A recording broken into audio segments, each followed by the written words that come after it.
The journey began in 2016 when Rick Pittarelli, also known as Coach Pitt, coached the junior varsity boys soccer team at Wake Forest High School. While they managed to get a few wins outside of conference, that season they finished conference play with a record of 0 wins, 12 losses, and 1 tie, including an 0-2 loss to their biggest rival, Heritage High. The varsity team had an unsuccessful 2016 campaign, securing only 5 wins and finishing last in the Cap 8 conference for the 3rd straight season. In the summer of 2017, Coach Pitt was named head coach of varsity and Elias Zaytoun came on board as the assistant coach. Coach Pitt had a vision to turn around the Wake Forest soccer program. He saw a lot of talent in the freshmen that he had coached the previous season, the class of 2020. He had given them a mantra that they had to say before each game: "It's not about me, it's about we." Coach Pitt explained to parents that, unlike club teams, which tended to focus on individual development, the Wake Forest team would be about teamwork. He would not tolerate players who did not show respect, a positive attitude, and team spirit. In that 2017 season, the changes in the team's culture started to show. The varsity team improved their state rank from 271 to 134 and appeared in the state playoffs for the first time in over a decade.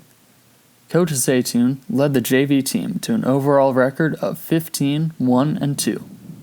They went to Heritage for the final game of the season, and the tie game secured the number 1 spot in the conference.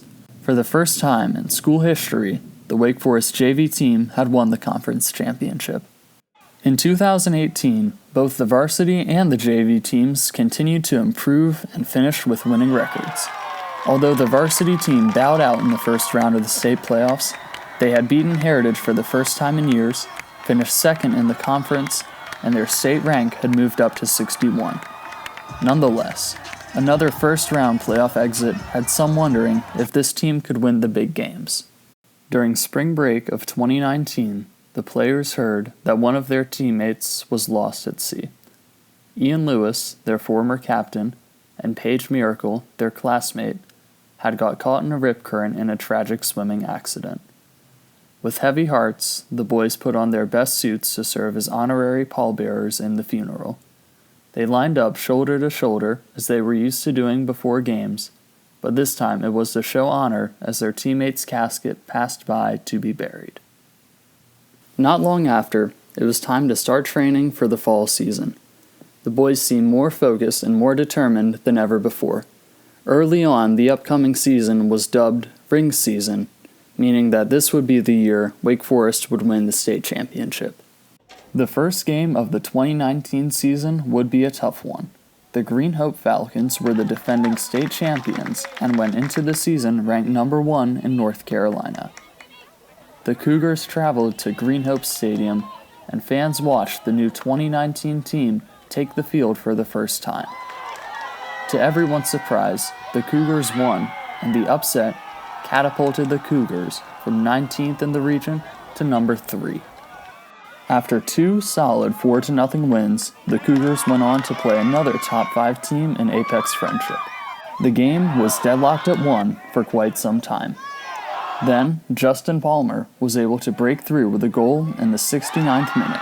That would give the Cougars the lead that they held on to for the rest of the game. The Cougars' undefeated streak continued as they made it through 2 more tie games. That sent them to the championship match of the Wake County Cup. There, they would face the number 1 team in the state, Cardinal Gibbons. The first half was tightly contested, and the goalkeepers managed to keep the score 0-0. The Cougars took a big hit early in the second half when top scorer Chris Stegg got his second yellow. Cardinal Gibbons put forth an onslaught of shots, but Cougars goalkeeper Connor Kitson did not allow anything to get by. The Cougars fought to keep the score tied through overtime, but unfortunately lost in penalty kicks after an incredible match. The next game would be different from any other game they had played before. This time, the Cougars descended the stairs of Trentini Stadium wearing green shirts in honor of their teammate Ian and green and purple balloons in honor of Paige. They carried flowers for the parents and encouraged fans to wear purple and green. With their former classmates watching from above, they would go on to win 3-0. Conference play began soon after, and it quickly turned into a two-team race for the conference championship. Both Wake Forest and their rival Heritage began conference play 4-0, which set up a critical matchup between the two on October 3rd.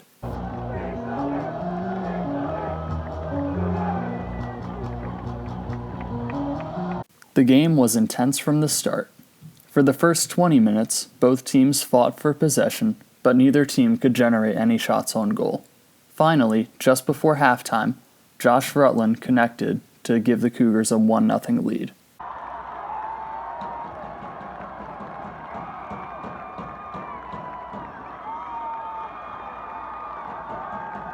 Heritage would tie the game early in the second half on a penalty kick.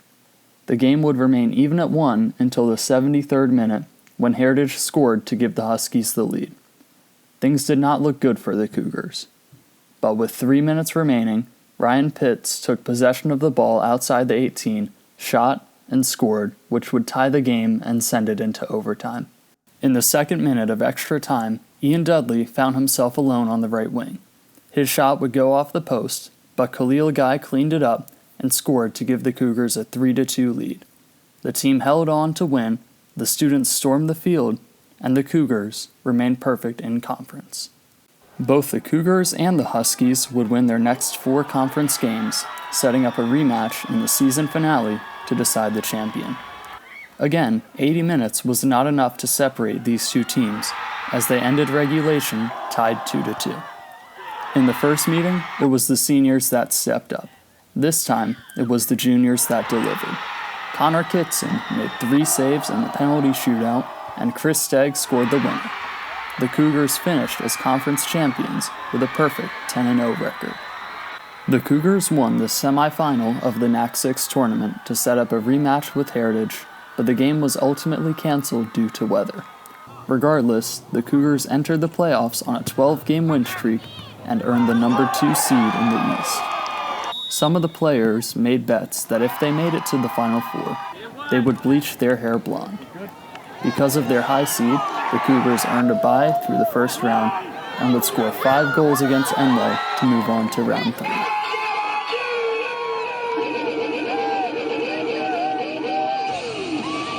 In the round of 16 game, the Cougars faced Apex Friendship in sub-30-degree temperatures. During this tight match, both teams lost leads and overcame deficits to finish regulation tied at 3. The first of 2 overtime periods would go by without a goal, but the second overtime period was mostly dominated by Apex Friendship. This caused some Wake Forest fans to worry that despite their success in the regular season, this may be the end of the road. But ring season would not end that night.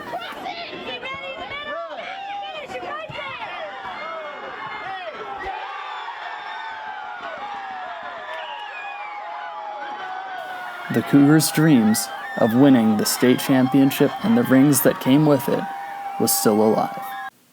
In the quarterfinal match against Cougar, Chris Stegg scored the only goal of the game. It was enough to get the Cougars by to the next round. Defenders Ian Dudley, Brian Marshall, and Abdullah Saneh were relentless in shutting down Cougar's attack. They were on the road to the Final Four, and as promised, many of the players bleached their hair to show team solidarity. After playing the first 3 games of the playoffs at home, the Cougars took their 15-game win streak to Holly Springs to play in the East Region Final. Hundreds of fans filled the stadium, and there was a long line at the gate to get in. It didn't take long for the goals to start. In the game's 6th minute, Chris Guccio sent a ball into the box, where Khalil Guy volleyed it towards the far post and past the Golden Hawks keeper. Holly Springs had many scoring chances throughout the match, but goalkeeper Connor Kitson and the back line kept the clean sheet. Guccio went on to score 2 more goals, leading the Cougars to a 3-0 victory. Up next, the 4AA state championship. The final match would take place on November 23rd. Wake Forest had won the state championship in boys soccer only once before, and it was on November 23, 1996. One of the players from that 96 team would come by pregame to give the team a pep talk. Many members of the team would also be in attendance, including former head coach Chuck Hess. So on a cold and rainy Saturday morning, the 4A state championship kicked off between Wake Forest and R.J. Reynolds. The first half went by with no goals, as both teams struggled to find their footing in the increasingly wet conditions. The rain got even worse in the second half. With 70 minutes in the books and no goals yet scored, it looked like the game was heading for overtime.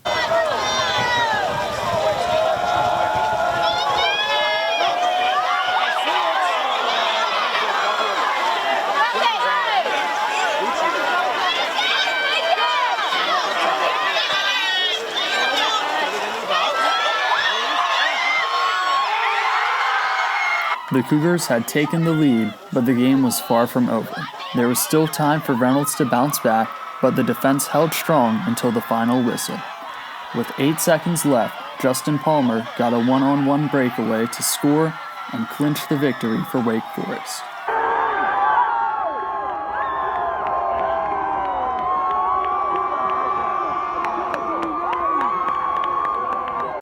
The Cougars had done it. The team would finish number 1 in the state, number 16 in the nation, and be honored as High School OT's Team of the Year for the best high school team in the state of North Carolina. The team proved that 2019 was, in fact, ring season.